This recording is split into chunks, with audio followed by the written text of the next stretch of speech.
इमरान खान और पाकिस्तान तहरीक इंसाफ, जिसका सबसे बड़ा नारा ही करप्शन का खात्मा और हर एक का बिला तफरीक एहतसाब है, लेकिन इस वक्त इन नारों के बरक्स पाकिस्तान की तारीख का सबसे बड़ा हाउसिंग स्कैंडल उनके गले में पड़ा हुआ है, फंदा बना हुआ है। उस पर अब मट्टी डालने का पूरा इंतजाम कर लिया गया, लेकिन मसला ये है कि पाकिस्तान तहरीक इंसाफ को इस तरह के इंतजामी मामलात के साथ साथ सियासी मामलात में भी अब बहुत बड़ी मुश्किलात का सामना है। अब बेचारी हुकूमत करप्शन स्कैंडल्स को देखे या अपने सियासी मुखालफिन का मुकाबला करे, जबकि पार्टी खुद भी टूट फूट का शिकार है। और इस वक्त ओवरऑल हालात बन क्या रहे हैं और मामलात किस तरफ जा रहे हैं, मैं आपको इस वीडियो में आज बताने की कोशिश करता हूँ। वैसे तो रावलपिंडी रिंग रोड प्रोजेक्ट की काफ़ी तफसीलात इससे पहले कई वीडियोज़ में आपको दे चुका हूँ और लोग भी दे चुके हैं कि कैसे ये खबर बाहर निकली कि इस प्रोजेक्ट में अरबों का घपला हुआ। तो पंजाब हुकूमत ने, वो कहते हैं, गोंगलों से मट्टी झाड़ने के लिए एक इंक्वायरी करा दी और उसका तमाम इल्ज़ाम ब्यूरोक्रेट्स पर डाल के अपनी जमात के सियासतदानों को बचाने की कोशिश की गई। लेकिन अब इतनी बड़ी चोरी इतनी आसानी से छुप कैसे सकती है, इसलिए बिला आखिर पाकिस्तान तहरीक इंसाफ के वज़ीरों और मुशीरों के नाम कुछ आना शुरू हो गए। उसके बाद जुल्फ़ी बुखारी से तो इस्तीफ़ा ले लिया गया, लेकिन गुलाम सरवर ने तमाम तर प्रेशर के बावजूद इस्तीफ़ा देने से इनकार कर दिया। अब ताज़ा तरीन इतलात ये हैं कि Rawalpindi ring road mega corruption scandal की फैक्ट फाइंडिंग कमेटी टूट चुकी है और इस अहम तरीन मामले की तहकीकात जो है वो लटक गई हैं। खैर, पाकिस्तान में तो यही दस्तूर है कि पहले किसी मामले को खूब लटकाया जाता है, फिर जब यकीन हो जाए कि मीडिया को शोर मचाने के लिए कोई और इशू मिल गया और अवाम भी पिछली खबर को भूलती जा रही है, तो फिर इस मामले को मुकम्मल मट्टी डालकर समझे कब्र में दफना देते हैं। और यही हाल अब इस करप्शन स्कैंडल का रिजल्ट होने वाला है। दरअसल रावलपिंडी रिंग रोड स्कैंडल की तहकीकात के लिए पंजाब हुकूमत ने 3 रुकनी फैक्ट फाइंडिंग कमेटी तश्कील दी। उसमें कमिश्नर रावलपिंडी सैयद गुलजार हुसैन शाह, एडिशनल कमिश्नर जहांगीर अहमद और डिप्टी कमिश्नर अनवारुल हक थे और इस कमेटी का कन्वीनर सैयद गुलजार हुसैन शाह को मुकर्रर किया गया। कमेटी को 3 TORs के तहत तहकीकात करके उनकी 3 अलग अलग रिपोर्ट्स पेश करना थी। पहली रिपोर्ट में कमेटी को मंसूबे में कमीशन और रिश्वतखोरी के इल्ज़ामात को साबित करना था और दूसरी रिपोर्ट में इस मंसूबे में होने वाली करप्शन की वजह से बनने वाली पॉलिसी में मौजूद खामियों की निशानदेही करनी थी और तीसरी रिपोर्ट में रावलपिंडी के लिए तरक्याती मंसूबों के हवाले से तफसीली तजावीज़ देनी थी। और कमेटी ने अपनी पहली रिपोर्ट तो तैयार की, लेकिन उस रिपोर्ट पर कमेटी ही के एक रुकन साबिक डिप्टी कमिश्नर अनवारुल हक ने तहफ़्फ़ुज़ात का इज़हार किया और साइन करने से इनकार कर दिया। मतलब हम जो सवाल उठा रहे थे इस केस में अब तक होने वाली तहकीकात तसल्ली बख्श नहीं है, वो भी साबित हो गया कि इस कमेटी के अरकान को भी उस पर तहफ़्फ़ुज़ात हैं। तो इससे बड़ा और सबूत क्या होगा कि ये पूरी की पूरी दाल ही काली है। लेकिन हुकूमत की फुर्तियाँ चेक करें कि खामियों को दूर करने के बजाय अनवारुल हक जिनको तहफ़्फ़ुज़ात थे, बाकायदा उनको ही कमेटी से निकाल दिया और सिर्फ कमेटी से ही निकाला बल्कि उनका तबादला भी कर दिया। इसका मतलब है कि अमली तौर पर फैक्ट फाइंडिंग कमेटी उस वक्त ख़त्म हो गई।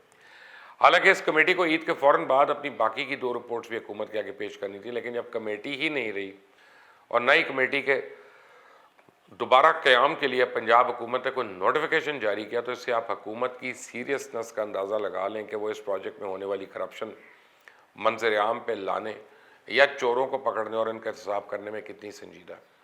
बस अब ये मामला कुछ ऐसे वक्त चलेगा, फिर किसी को ख्याल आया तो इसने इस पर आवाज़ उठाई, हुकूमत को होश आ गया तो ठीक, वरना अब इस मामले पे मट्टी डाली जाएगी और सब भूल जाएंगे कि अवाम के साथ जो जुल्म हुआ था, इनकी जेबों पे डाका कैसे डाला था। खैर, हुकूमत भी क्या करे, इनको और भी बड़े से काम है। ऐसे में वो ये इंतज़ामी मामलात संभाली हैं सियासी तौर पे तो इनके लिए इतनी परेशानियां बनी हुई हैं कि एक मसला हल नहीं होता तो दूसरा शुरू हो जाता है। तरीन ग्रुप को अभी ठंडा किया है तो चौधरी निसार एक्टिव हो गए हैं। उनका कहना है वो कल पंजाब असम्बली के इजलास में अपनी रुकनीत का हलफ ज़रूर उठाएंगे, क्योंकि इलेक्शन का बॉयकॉट करना, मैदान खुला छोड़ना बड़ी सियासी गलती होगी। मतलब पंजाब जिसको इमरान खान ने ईजी लिया हुआ था, उस्मान बुज़दार जैसे शख्स वज़ीर आला बनाया हुआ था, अब यही पंजाब इमरान खान के लिए मैदान जंग बन चुका है और इस मैदान में मौजूदा मुखालफिन में एक इजाफा अब चौधरी निसार की सूरत होने जा रहा है। इस वक्त इनका हलफ लेने का मकसद दरअसल सियासी हालात और मुहर्रकात को कंट्रोल करना है। इसलिए उन्होंने बेहतर समझा कि सीट छोड़कर ज़िमनी इलेक्शन में हिस्सा लेने के बजाय हलफ उठाया जाए। लेकिन पंजाब हुकूमत को भी कौन सा हार मानने वाली है। उस्मान बुज़दार की कोशिश है किसी तरह कोई टेक्निकी बुनियाद बना के चौधरी निसार को हलफ उठाने से रोका जाए और इसकी उन्होंने तैयारी भी कर ली। अब पंजाब हुकूमत का मौक़िफ़ है कि अरकान असम्बली के हलफ उठाने की मुद्दत के बारे में एक ऑर्डिनेंस काबीना से मंजूर हो चुका है और इस ऑर्डिनेंस को जवाब बना के हुकूमत की जानिब से चौधरी निसार को हलफ लेने से रोकने की कोशिश की जाएगी। हालांकि कई कानूनी माहिरीन का मानना है कि जब तक ऑर्डिनेंस का बाज़ाब्ता नफाज नहीं होता, हलफ उठाने में कोई मुमानियत नहीं, कबाहत नहीं। कौमी असम्बली और सेनेट के इजलास के दौरान ऑर्डिनेंस नहीं आ सकता, लेकिन इस वक्त एक जानिब तहरीक इंसाफ और इस ऑर्डिनेंस को कानूनी और आइनी जवाब बना के मज़ीद वक्त लेना चाहती है। दूसरी जानिब हुकूमत इस ऑर्डिनेंस के ज़रिए जनाब इसहाक डार की जगह शौकत तरीन को सेनेटर मुंतखब कराना चाहती है। और जो ये शौकत साहब आजकल इतने एक्टिव हुए हैं ना, और ट्वीट्स कर कर के मुबारकबादें दे रहे हैं कि IMF के सख्त प्रोग्राम के बावजूद एक स्ट्रॉन्ग ग्रोथ को शाइंद है, करंट अकाउंट का सारा ज़र मुबादले के कम ज़खायर, कोरोना के बावजूद मुआशी तरक्की की शरह में इजाफा काबिल कदर है। इसके पीछे इनका यही लालच है। लेकिन मैं आपको बताऊँ कि शौकत तरीन साहब का सेनेटर बनने का ख्वाब इतना आसान नहीं है, क्योंकि जहाँ एक तरफ मुखालफीन एक्टिव हो रहे हैं, वहीं दूसरी तरफ इमरान खान की अपनी पार्टी में चैन नहीं है। अभी मुश्किल से वज़ीर आला ने मुलाकात करके जहांगीर तरीन ग्रुप को राम किया था कि अब शाह महमूद कुरैशी ने ऐसे बयान देने शुरू कर दिए जो इख्तलाफात को मज़ीद हवा देंगे। तहरीक इंसाफ के कारकुनों से खिताब करते हुए शाह महमूद कुरैशी ने कहा कि ये साथ भी और नहीं भी, खान हमारा लीडर है, खान पे एतमाद है, फिर अगर मगर, लेकिन अगर एतमाद है तो फिर मुकम्मल भरोसा करो। चीनी माफिया ब्लैकमेल करता आया, मैं इमरान खान से कहता हूँ डट जाओ। मतलब अगर आपने इसी तरह के ब्लैकमेलर कहते रहेंगे तो मामला हल कैसे होंगे?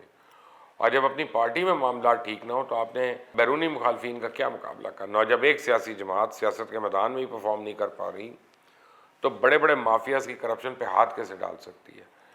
आखिर में हल यही बचता है कि मामला लटकाए जाओ, सब भूल जाओ, उस पर मट्टी डालो, दफना दो। आपको लगता है ये है कि नहीं? मुझे अपनी राय ज़रूर दीजिएगा। आपके जहन में क्या आ रहा है कि अगले कुछ दिनों में पंजाब में क्या होने जा रहा है और क्या लगता है? पर उससे पहले इसको सब्सक्राइब करिएगा, बेल आइकॉन को प्रेस करें। अल्लाह हाफ़िज़।